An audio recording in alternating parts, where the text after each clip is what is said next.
হ্যাঁ আমরা মুরব্বী মানুষ, আমরা নামাজ পড়ছিলাম। হ্যাঁ নামাজ পড়ছি, এই সময় নামাজ শেষ হয়ে গেছে, ধোয়াধুয়ি পড়ছে, আর এই সময় একবারে ফুটে উঠলো, আমাদের ঘর কেঁপে গেল বাপু।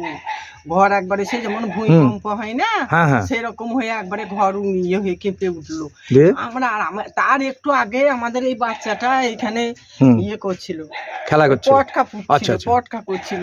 আজ আমাদের এই সবে বরাতের দিন তো, হ্যাঁ হ্যাঁ দিয়ে ওই পটকা ফুটাছিল, ওদিকে ডেকে নিয়ে বাড়িতে ভরে আমরা নামাজ পড়ছিলাম। ও। আর এই সময় এই আওয়াজ।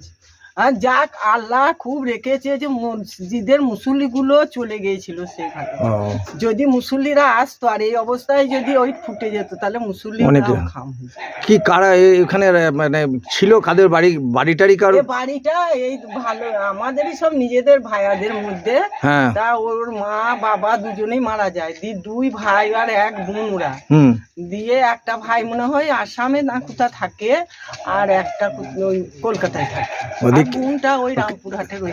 কে কারা আসা যাওয়া করতো, কারা এখানে দেখেছেন নাকি কাউকে আসা যাওয়া না, করতো? আসা যাওয়া করতে আমরা দেখিনি, এমনি সব ছেলে পিলেরা খেলা করে, ওদের বাড়ি ঘর তালা লাগা বন্ধ, কেউ আসে না যায় না। ওরা হয়তো ওই জমি জায়গা আছে, ধান ফান নিতে বছরে একবার আসে। কটা নাগাদ হয়েছিল এখানে ঘটনাটা? ঘটনাটা 6টা 6:30 হবে, 6:30 6টায় তো নামাজ হয়, হ্যাঁ 6:30 হবে। খুব জোর আওয়াজ। খুব জোর আওয়াজ, সে বাবু বলছি না আমাদের ঘর কেঁপে উঠলো। ও, নামাজ পড়তে পড়তে একবারে আগুন জ্বলে উঠলো, আমরা তো ভয়ে কাতর গো। তারপর পুলিশ এলো? হ্যাঁ, তারপরে শুনছি ছেলেরা, আমরা বাপু ভয়ে বেরোনি, আমাদের লোক নাই জন নাই কেউ তা নাই, তো বটে। আমরা মেয়ে ছেলে। আর একটা ছেলে আছে, সে একটা খেপালালা পাড়া, আচ্ছা, আচ্ছা। বাঙালি, আর ছোটখাটো তারই দুটো ছেলে পিলে আছে, তাই নিয়ে থাকি, আমাদের বেটা ছেলে নাই বাবা।